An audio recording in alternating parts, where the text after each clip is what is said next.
자, 독서 7, 8 지금 다 푼 학생 있고 못 푼 학생 있는데 너무 많이 기다리니까 같이 한번 봐봅시다. 자, 여기서는 이제 프로슈머에 대해서 나오는데 프로슈머가 언제 어떤 사람인지에 대한 이제 개념이라고 생각하시면 돼요. 첫 번째 문장 문단 보면서 중심 문장의 핵심 한번 같이 한번 봐보자.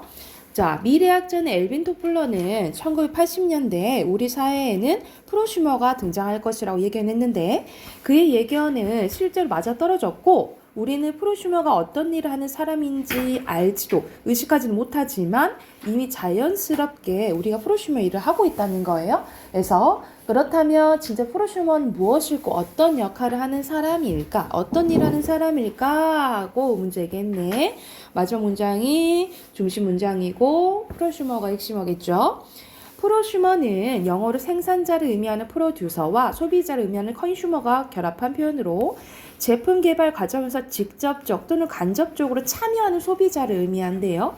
과거에 소비자들은 여러 기업이 만든 물건을 비교해 자신이 마음에 드는 물건을 소비하기만 했는데 그러나 프로슈머는 제품의 생산 과정과 판매 과정에 적극적으로 자신이 원하는 것을 주장합니다. 예를 들면 예시 나오네. 자, 아이가 먹을 간식에 유기농 재료를 사용할 것을 요구하거나 자신이 사용하는 물건에 어떤 기능을 넣어달라고 요구하는 겁니다. 그러니까 예를 들어서 우리가 매운 음식 좋아하잖아. 불닭볶음면 뭐 이렇게 나오면 더 매운 거 주세요. 더 매운 거 주세요. 막 이렇게 얘기를 하잖아. 그러면 이제 다방면이 막 나오는 거죠. 이런 식으로 자신이 필요한 물건을 창조해낸 능동적인 모습을 보인다라는 거예요. 그래서 당연히 여기서는 프로슈머에 뭐가 나와 있어요? 개념 나와 있잖아. 그치? 첫 번째 문장이 중심 문장이고 핵심의 그대로 프로슈머. 여러 기업들은 이런 프로슈머의 요구를 적극적으로 받아들이고 있습니다. 자신의 요구가 반영되어 만들어진 물건을 사용하는 소비자는 그 물건에 대해 매우 높은 만족감을 느끼게 되며 이는 판매량 증가로 연결되기 때문입니다. 또한 프로슈머의 요구를 받아들인 것은 경제적 이익뿐만 아니라 기업의 이미지를 높이는 데 도움을 주는데 아무리 성능이 좋은 제품 생산한다 할지라도 그 기업이 소비자의 몫을 외면한다면 소비자들은 그 기업의 제품을 외면하는 경향이 있다. 그러니까 이미지가 엄청 중요한 거지. 그래서 뭐 예를 들어서 어디 기업에서 뭐 기부 많이 한다고 하면 좋은 이미지로 더 사 먹자 뭐 이런 소리도 하잖아요. 그러니까 이미지가 엄청 중요하다는 거야. 그래서 프로슈머의 요구를 적극적으로 받아들이는 기업은 소비자들의 소리에 귀를 기울인 기업이라는 이미지를 얻게 되고 이는 소비자들의 신뢰를 이어간다라는 거죠. 그러니까 우리가 뭐든 소통이 중요하잖아. 소통되는 기업이네 라고 이제 믿고 이제 산다라는 거죠. 그래서 여기서는 기업들이 적극적으로 요구를 받아들이고 있다라는 거예요. 프로슈머의. 프로슈머의 활약은 경제적 영역을 넘어 문화의 영역으로 나타나는데 예전에는 단순히 드라마를 감상했던 시청자들이 이제는 적극적으로 결말에 대한 자신의 의견을 제시하고 이를 통해 드라마의 결말을 바꿔놓기도 합니다. 이처럼 문화 영역까지 종횡무진으로 활동하고 있는 프로슈머가 어디까지 그 활동 영역을 넓힐지 기대되는데 여기서는 드라마 막 결말도 막 바꾼다고 하긴 하는데 지금은 이제 인터넷이 막 많고 소통도 많이 하고 뭐 여러분 우리 막 드라마 다 보지 않아도 쇼츠로 보고 막 이러잖아요. 근데 선생님이 여러분 나이 때 덜었을까나? 중1 때였나? 선생님이 그때 엄청 좋아하던 드라마가 있었거든요. 제목이 천국의 계단이었어. 천국의 계단 알아요? 그 유명한 짤 신현준 짤로 유명하잖아. 그 회전목마 막 뛰어서 도는데 이완이 신현주를 변해가지고 역변했다고 막 얘기하잖아요. 근데 그 드라마를 선생님이 엄청 좋아했는데 막 선생님 막 어묵 막 울 정도로 막 슬픈 그러한 드라마였는데 그 주인공이 여자 주인공이 안암에 걸려요. 안암에 걸려가지고 이제 시력을 잃게 돼. 근데 이 주인공이 이제 최지우인데 이 최지우를 신현준이랑 권상우가 좋아해요. 근데 신현주는 이제 너무 좋아해가지고 자기 눈을 주고 싶은 거야. 이식을 해주고 싶은 거야. 근데 살아있는 사람이 눈을 떼다가 할 수는 없잖아. 그래서 그 사랑하는 여자한테 사실 이 여자가 좋아하는 건 권상우야. 근데 이제 사랑하는 여자가 이 남자가 보고 싶다고 하니까 자기가 자살을 해요. 자살을 해서 이 눈을 기증을 해줘. 가지고 이식을 받고 근데 여자는 몰라. 여자는 모르고 이제 이식을 받고 눈을 다시 뜨게 돼요.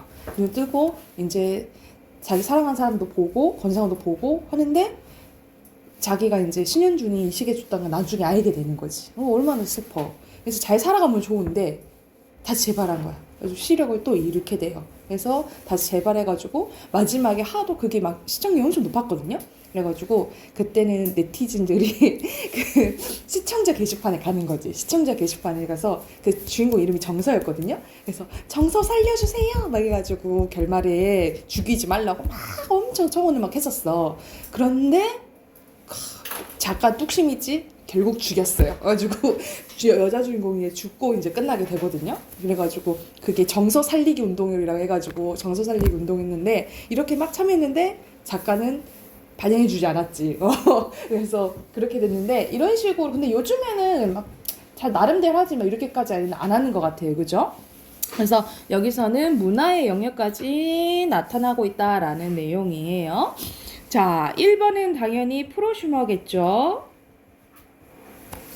그리고 2번에 일문단, 중심단 같이 했죠? 3번이고 3번의 내용으로 알 수 없는 것은 어원, 활동 영역, 차이, 받아들인 이유, 악영향 안 나오지, 그치? 5번이고 4번에 적절한 것은 여기서는 예시 나오잖아요. 예를 들면 3번이고요.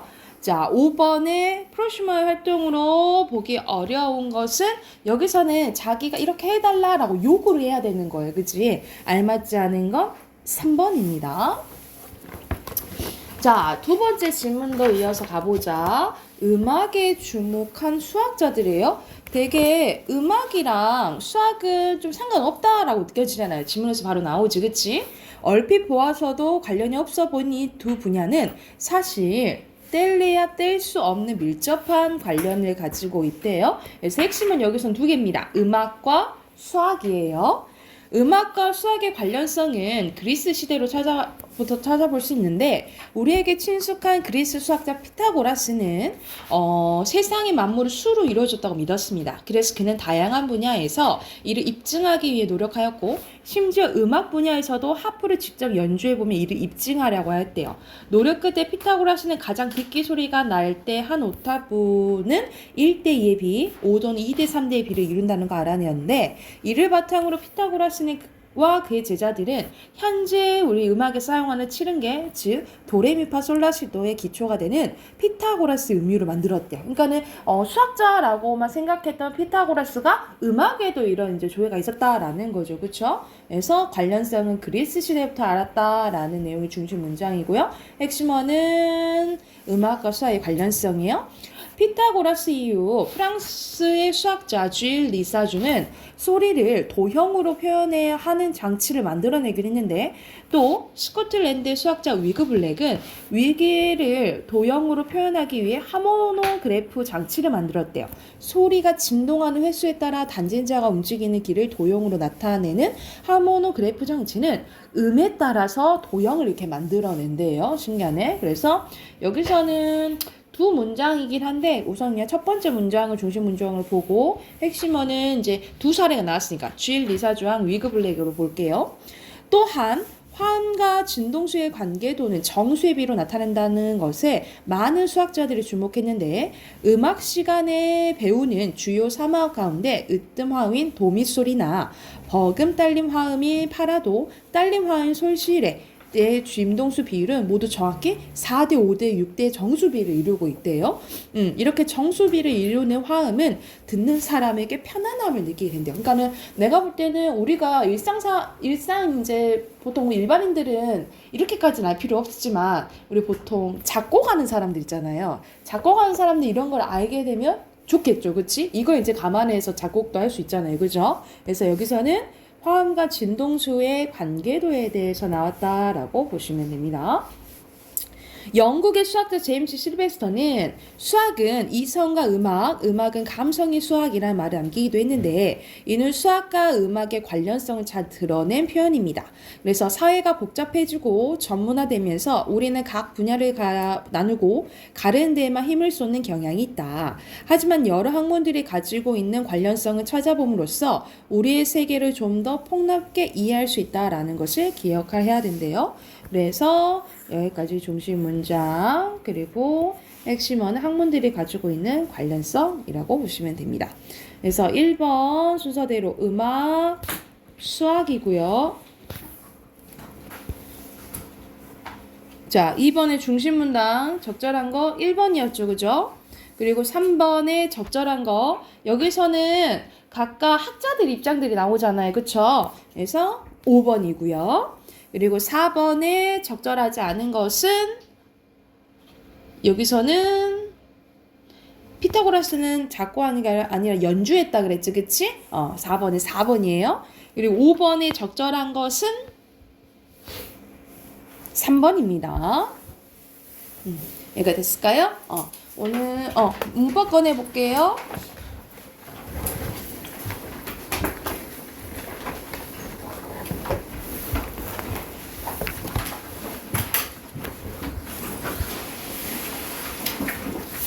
아마 답하긴 해야 될 텐데 132쪽인가요? 132쪽 채점하고 그 다음 거 선생님 다시 한번 설명해 줄게요. 이제 계속 이제 복습하고 이제 문제 푸는 게 나와서 다시 한번 우리 앞에서 했던 거 다시 복습하고 해당하는 문제 풀어볼게. 자, 여기서 1번 우리말 어휘에 대한 설명으로 알맞지 않은 아이고 이거 아니다. 132쪽이라 했죠. 220쪽 안 맺지 않는 거? 130쪽도 안 냈어요? 했어요. 130쪽은 했어요. 132쪽. 자, 여기서는 자, 1번 우리 민족 특유의 문화나 정서를 효과적으로 표현하는 것은 고유어죠. 그리고 우리 외국에서만 우리말처럼 쓰이는 거 외래어. 순서대로 고유어. 그다음 한자어. 그리고 가장 높은 거 한자어. 외래어. 그리고 추상적인 개념을 간략하고 좀 더 정확하게 알 수 있는 거 세분화된 거는 우리말보다 더 세분화된 건 한자어예요. 한자어. 자, 어휘 따라 순서대로 빵, 그리고 마음, 그리고 감기 한자어예요. 그리고 무지개, 그다음에 편지, 버스, 사과 한자예요. 보통 그 과일이 한자가 되게 많아요. 그리고 앙코르, 누나, 그리고 인생, 길잡이.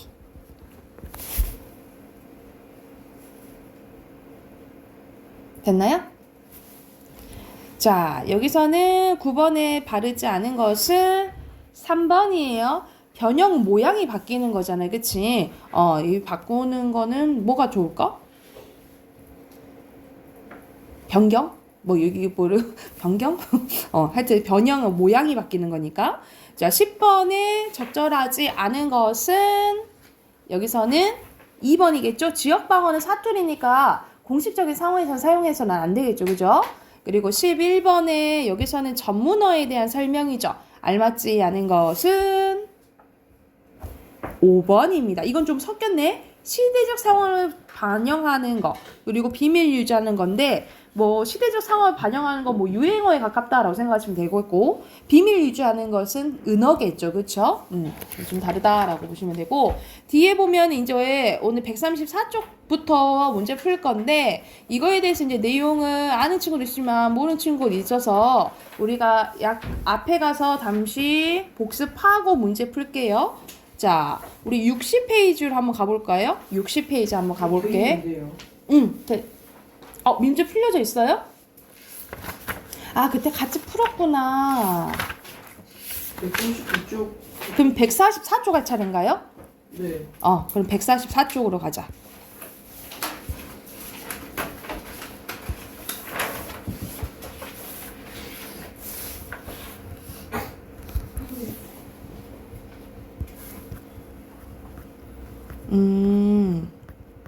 야, 우리 발음할 이거 할 차례구나. 그러면 이거는 앞에 이제 문제 보면서 한번 쭉 풀어볼게요. 144쪽부터 우선 149쪽까지 풀어봅시다. 149쪽까지 문제 쭉 풀어보고 답하기 같이 한번 해볼게요. 자, 같이 한번 봐봅시다. 자, 1번에 보면은 여기서는 단모 외 위는 어떻게 이제 발음할 수 있냐라고 보면 잠시만요.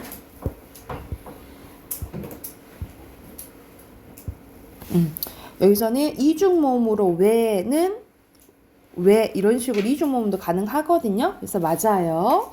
그리고 2번에 레는 얘랑 레는 원래 발음대로 해야 돼요. 맞고요.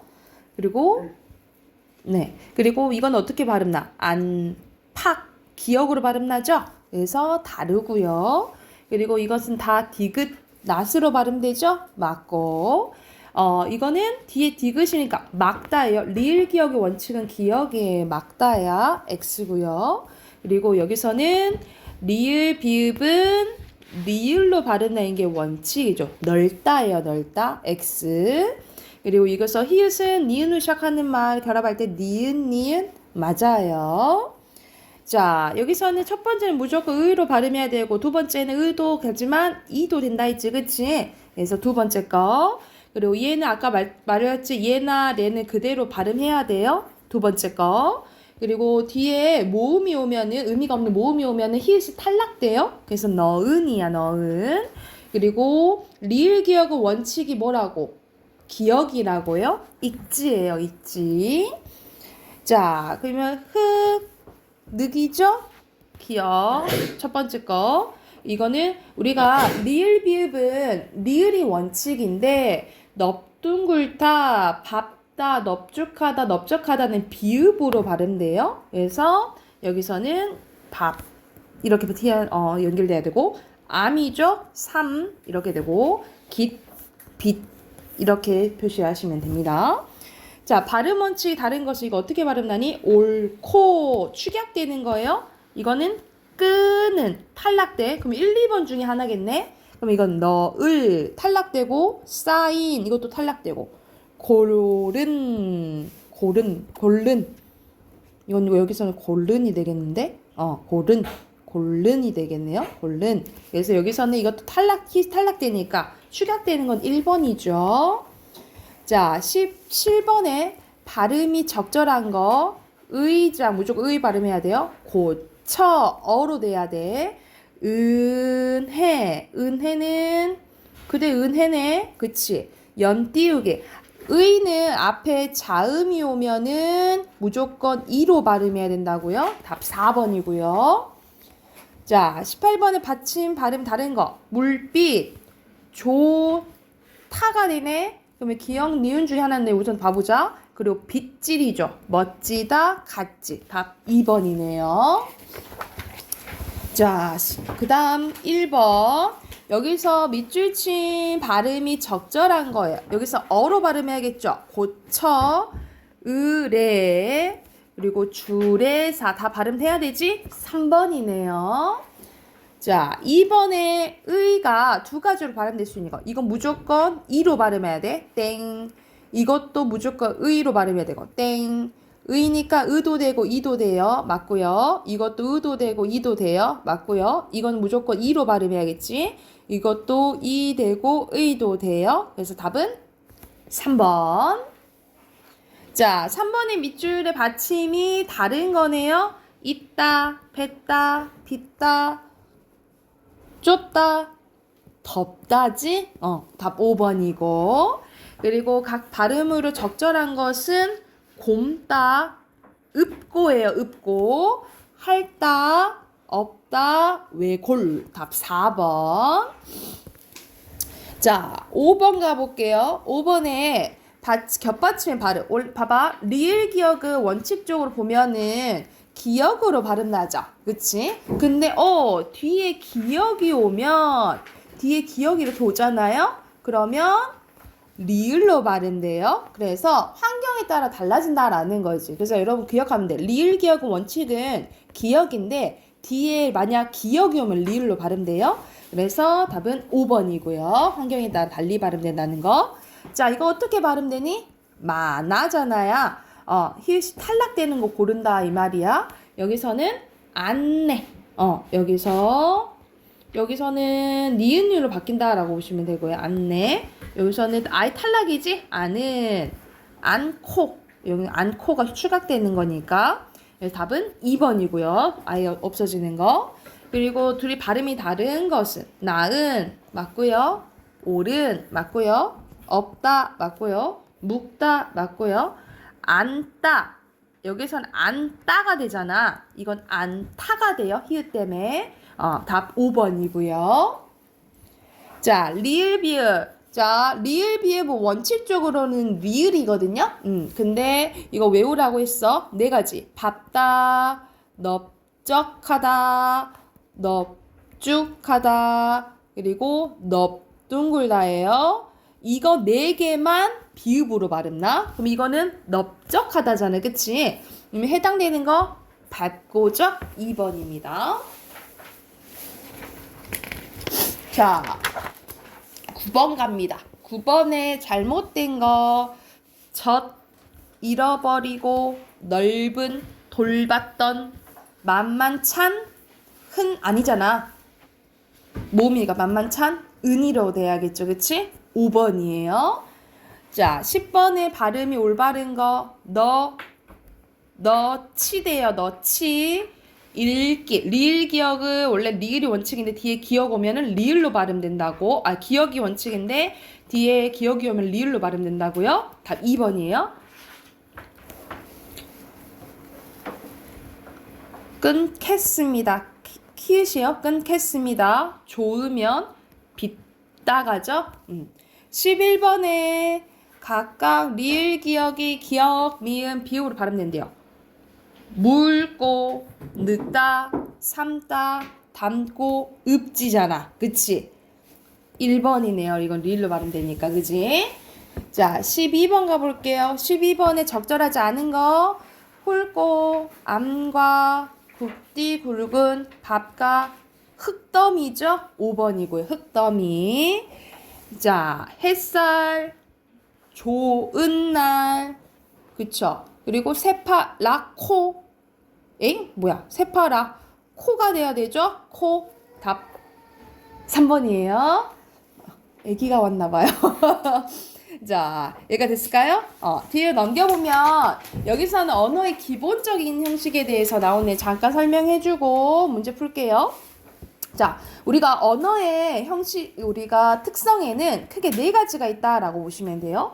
우리가 예를 들어서 우리는 이거를 나무라고 부르잖아요. 근데 이거를 틀이라도 하다는 거지, 그치? 그래서 우리가 이걸 가리키는 걸 의미라고 하고 이렇게 부르는 걸 형식이라고 해요.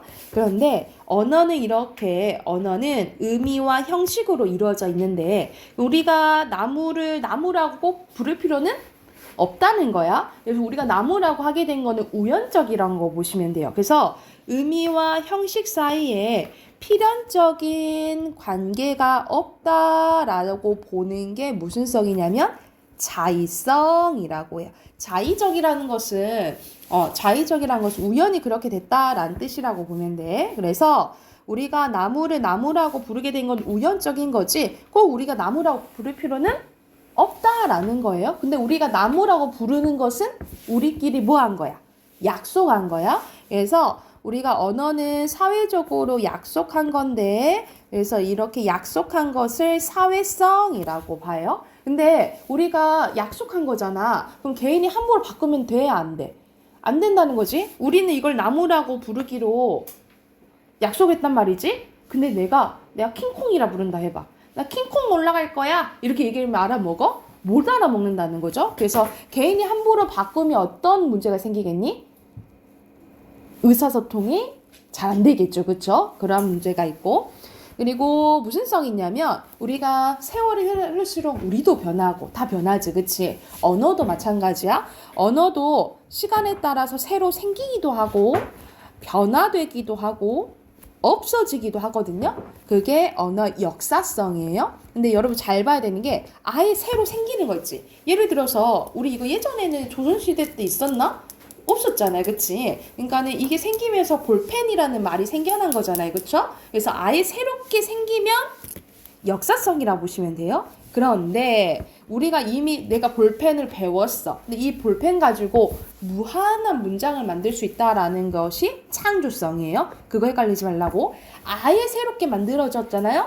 그러면 역사성인 거야. 그런데 이 내가 볼펜을 배웠어. 이 볼펜을 가지고 새로운 단어나 무한한 문장을 만들 수 있으면 창조성이라고 보시면 돼요. 추가적으로 뭐 규칙성도 있거든요. 규칙성은 뭐냐면 우리는 주어, 목적어, 서술어 순이잖아. 그치? 근데 영어는 어때요? 주어, 동사, 목적어 순이잖아요. 그쵸? 그러니까 이런 식으로 규칙이 있다라는 게 규칙성인데 이건 잘 안 나오고 이렇게 언어의 특성은 4가지가 있다라고 보시면 돼요. 그거에 해당하는 문제가 150, 151쪽이거든요. 바로 한번 풀어봅시다. 12문제 있죠? 150, 151 바로 풀어볼게요.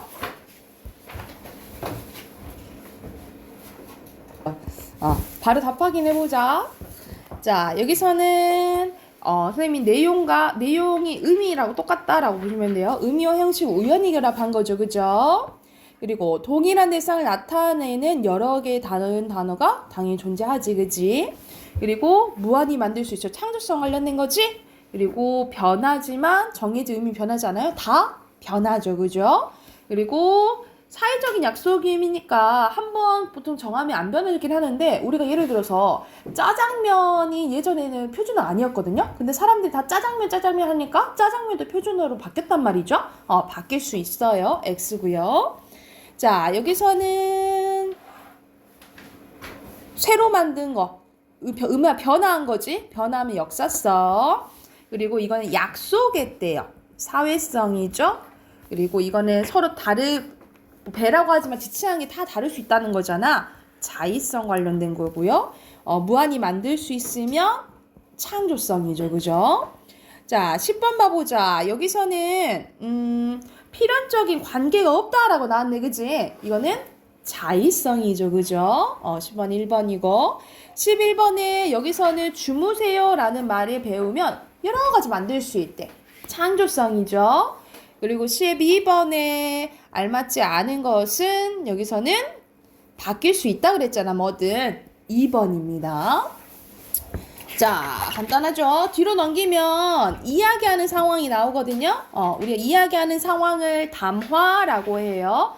담화라고 하는데 담화는 이건 한지 얼마 안 됐으니까 담화는 이야기하는 상황에서 필수 요소가 말하는 사람, 말하는 일을 지칭하는 화자, 듣는 사람, 청자라고 썼어. 청자, 그리고 전하는 내용, 맥락, 이렇게 4가지가 있어요. 근데 이 맥락이 2가지로 나눠진다 했죠. 상황 맥락이랑 사회, 문화적 맥락, 이렇게 나뉘어진다 했어요. 특히 상황 맥락에서는 뭐 보라고? 화자와 청자의 관계 또는 시간, 장소, 그리고 뭐 있냐? 의도와 목적. 이거에 따라서 달라지는 건 상황 맥락. 사회 문화적 맥락은 세대 차이나 세대 차이.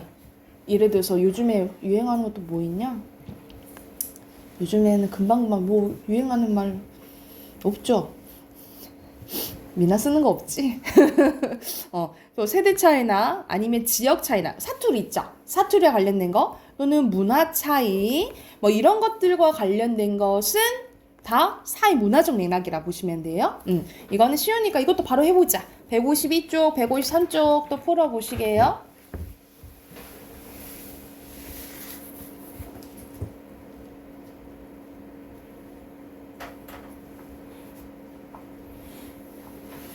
자, 1번에 담화고요. 2번에 지시어, 3번에 의미, 4번에 높임 표현, 그리고 5번에 상황 맥락이에요. 자, 1번에 담화가 이루어진 거 당연히 영향 미치죠. 그쵸? 그리고 사회적 맥락에 따라 의미 달라지는 거 맞고요. 그리고 담화를 해석할 때는 이것 중에 한 가지 요소만 봐야 될까? 다양한 걸 다 봐야겠지, 그치? X예요. 자, 여기서는 사투리네, 지역, 그리고 문화, 세대예요. 이렇게 표시하시면 되고요. 자, 12번에 기업과 니은에 대한 적절한 것은 똑같은 말인데 화자와 청자의 관계에 따라 또는 시간, 장소에 따라 달라지는 거잖아요. 그쵸? 그래서 여기서는 근데 여기서는 뭐야? 이거는 뭐 물어본 거예요? 확인하는 거지, 그치? 식사했니 했냐고. 이거는 식사하셨어요? 인사말이죠. 답 3번이에요. 그리고 13번에 적절하지 않은 것은 다른 의미로 해석되는 거잖아요. 그쵸? 답은 3번입니다. 예, 됐을까요? 오늘은 숙제는 틀린 단어 틀린 사람들 있잖아요. 틀린 단어 3번씩 써 오시고요. 다른 거는 하고 내일 늦지 않게 오세요. 아셨죠?